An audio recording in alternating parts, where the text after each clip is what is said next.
Hi, my name is Allie Lederer. I'm a first grade teacher who created this website, inclassflip.weebly.com. And actually, a few weeks ago, I was presenting on in-class flips at the Baltimore County Stat Summer Institute, and I was recently reading through all the really great feedback from those sessions, and a lot of really nice things were said, so thank you, and I'm glad you found it helpful. But I also read a few comments where people were looking for a little more information on how to go about planning an in-class flip, so I decided to add that to this website as well. So I'm going to do this as a screencast because I just found a cool new feature on Screencast-O-Matic, which is the website I use to make screencasts on my HP device. It's probably not really new to Screencast-O-Matic. It's probably been there for a while and I just didn't realize it was a feature. But you can use your webcam to include a video of yourself as well as the video or the recording of what's happening on your screen, so that when you make screencasts for your students, they can watch you and what's happening on the screen rather than just listen to your voice, which I think is a lot more engaging, because just listening to your voice can sometimes get kind of boring. So it's something I'm trying out for the first time today, and it's something I think you should try out if you're doing screencasts in the future. So I'm going to be going over how I would go about planning an in-class flip in my classroom, and then hopefully you can use some of these ideas in your classroom if you want to flip a lesson. So when I flip a lesson, I usually have these things ready. I have a video or a screencast or a PowerPoint. This is the lecture piece that you're delivering to your students without you being there. So as long as you put it together in a way that your students can watch it on their own or independently, at a time outside of the lesson block, that's what you really need to have put together, and I'll go through examples of that in a minute. You would need a form of pre-assessment to see what your students learned from that lecture in order to group them for the lesson. You would want an activity ready for students who demonstrated an understanding of the skill and really learned what they needed to learn from that lecture. That means that they're ready to just start practicing, so you would want an activity ready for those students. You would want an activity ready to reteach students who didn't learn the skill from the lecture. They might need it delivered to them in a different way, so have a reteach mini lesson available for a small group that day in the lesson, and then a post-assessment for the end. So I'm going to go over each part that I just mentioned and show you examples of where you can find these resources and how to put these things together for your lesson. So the lecture part of a flipped lesson I think is the most important, and it can be the most time-consuming only because it's new for us and we're not used to doing the lecture this way, so it takes a little getting used to. But different ways that you can deliver the lecture to your students is through a screencast, a video, a PowerPoint, or there's other online resources as well.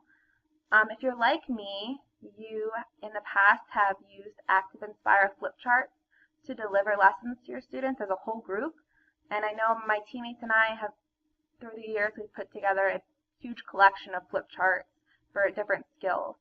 So we already have a bunch of flip charts already made.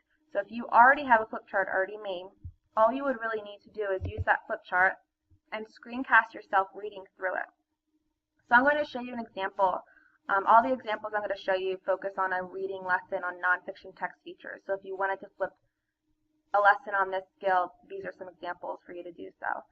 This is a flip chart one of my teammates already made in the past on nonfiction text features, so I can really just take this flip chart, screencast myself reading through it, and in this case we included a nonfiction story from National Geographic. So just as I would in a whole group setting, I would go through the flip chart and talk about the different text features we see. You can use the Active Inspire tools to highlight or circle as you go through, just as you would with your class if you used it as in a whole group lesson. So you can just use your pre-made flip charts to screencast, and then you're done. You just have to give your students that screencast to watch that morning so that they get the lecture piece that way. If your school has access to YouTube and your students can view YouTube videos, there's already a lot of great videos already made, so you don't have to make anything. You would just need to search in YouTube for the skill that you're working on and the grade level. So in this case, I would search for nonfiction text teachers first grade, and there's already a bunch of videos already made that I could use for my students. The only thing when you're searching for videos on YouTube, just be aware of how the length of the video. You really don't want something that's too long. I think the rule of thumb for giving out videos to students is you would want 1 minute per grade level that you're teaching. So if you teach first grade, you'd want to keep the video at around 1 minute, which is, I think, is a little difficult. A lot of my videos are usually 2 or 3 minutes long. But as long as it doesn't go above that 3 minutes, they start to lose interest and they get bored. So keeping it short and sweet, like if you teach 5th grade, you would want to find a video that's around 5 minutes long, that kind of thing. So I wouldn't want to choose this 15-minute video or this 9-minute video. I'd want to choose something a little shorter. But if you have access to YouTube and you're building this, is a great place to look for videos. Baltimore County has access to BrainPop, which obviously we all use and love. So if you search for your skill in BrainPop, they might already have something for you to use. In this case, they have something on nonfiction that I could use as that lecture piece. You can also create PowerPoints. PowerPoints you can make easily just by putting together a few slides on whatever skill you're working on. But before you do that, I would Google first to see if there's anything already made, so you don't have to do all the work.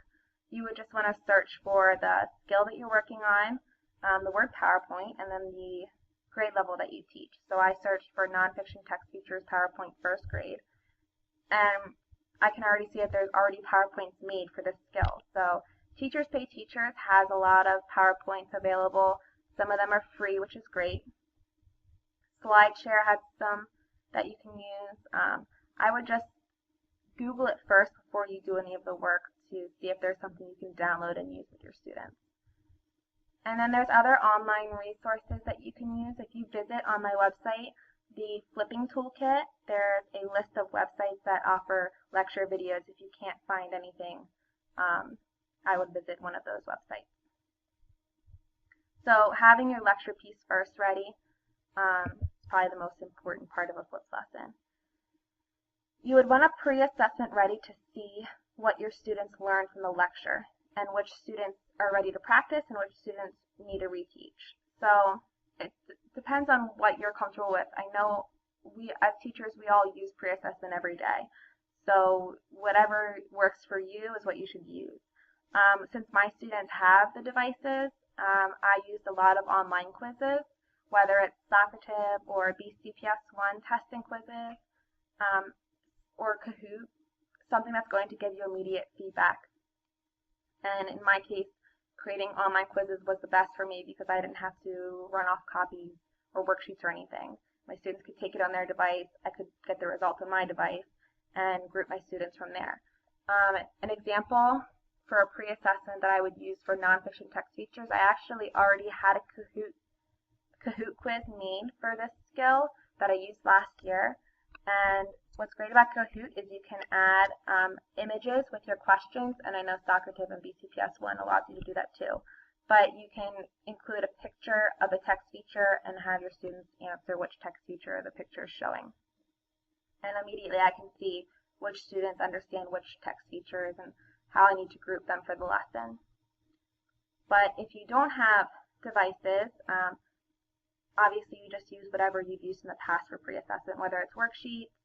As long as you can immediately tell which students need to be pulled for that reteach group and which students are going to be comfortable with practicing the skill immediately, whatever works for you in your classroom.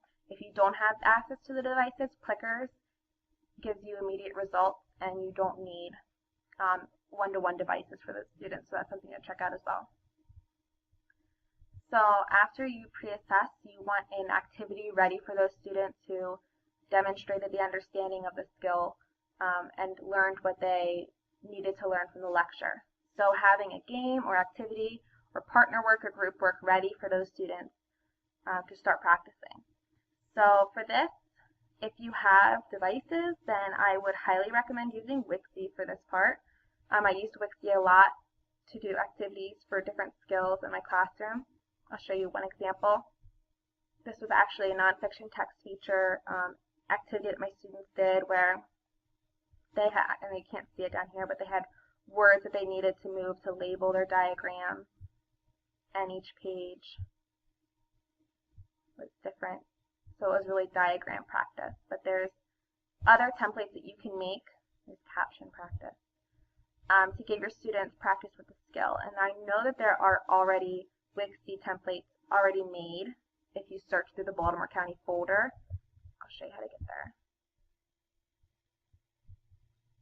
You just click on activities. There's a Baltimore County folder already made, and it's separated by subject, so you can search and see if any teachers have put something in there already. Or you can visit the Tech for Learning trading post. I always just Google Tech for Learning. And create an account and log in, and you can search for templates on there that you can save and upload into Wixie. So that's another place you can look. If you don't have devices, then I would recommend Teachers Pay Teachers. If you sign in and search for your skill, nonfiction text features, there are thousands of results. So at this point, I like to narrow it down by grade level. So I would choose first grade, and then I like to narrow it down by free. Nobody likes to spend money. And there's still 100 results of different activities that practice identifying nonfiction text features. So this is an option. If you don't have devices, you can find an activity on here. There's scavenger hunts, there's games, something for your students to practice the skill that they're working on. For reteach, you want something ready for students, a little lesson ready for you to give to the students in a small group setting. So whether you're using the same flip chart you used in the screencast, but maybe your students need you to deliver the lesson personally rather than them watching it on their own, you can just use the same flip chart. You can have examples of the skill. So in this case, I would have a collection of nonfiction books for my students to go through and find text features and talk about how we use them and why we use them. You might have an anchor chart ready that you've made in the past for your students to use as a reference. Or something that we started doing this past year was we had our students making their own anchor charts and using them as a reference in the future, which is a little more meaningful to the students if they're making it on their own. And then maybe a little practice activity for you to do as guided practice with the students at the end. So just a way to deliver the lesson in a different way than giving them a video lecture, because obviously that didn't work for these students. They need it. They need the lesson in a different way. So have a reteach available. And then lastly, you want a post assessment for the end of the lesson that obviously aligns with the objective. I would always use my post assessment. I would always use the same assessment as that I used as my pre-assessment for my post, because I didn't have to do any extra work. I just used the same assessment for pre and post. But it should be similar to what your pre-assessment was so that you can determine the growth of your students throughout the lesson. And then that way you can figure out what you would need to do and plan for the following day's instruction. So those are the 4 aspects that you would need for a flipped lesson. You would need that lecture, and the lecture is going to be delivered to the students without you there, so not in a whole group setting. On their own, they're going to be watching it in a different way. You would want to pre-assess, you would want the extension practice, you would want the reteach, and then the post-assessment. And I think it seems a little more daunting than it actually is, because I think as teachers we already have the assessments ready. We already have practice activities from the past. So the really only thing that we would need to spend a little extra time on would be that lecture piece, because now we're doing screencasts and videos and it's different than what we've used in the past. But you can make it easy on yourself, search for what's already out there, or use flip charts that you've made in the past and just do a screencast. There are ways to make it manageable. But just make sure that you take time with that lecture just to make sure that your students are going to gather what information they need to be successful in the lesson. So I hope that this was helpful in thinking about planning a flips lesson, and I hope that you can use these ideas in your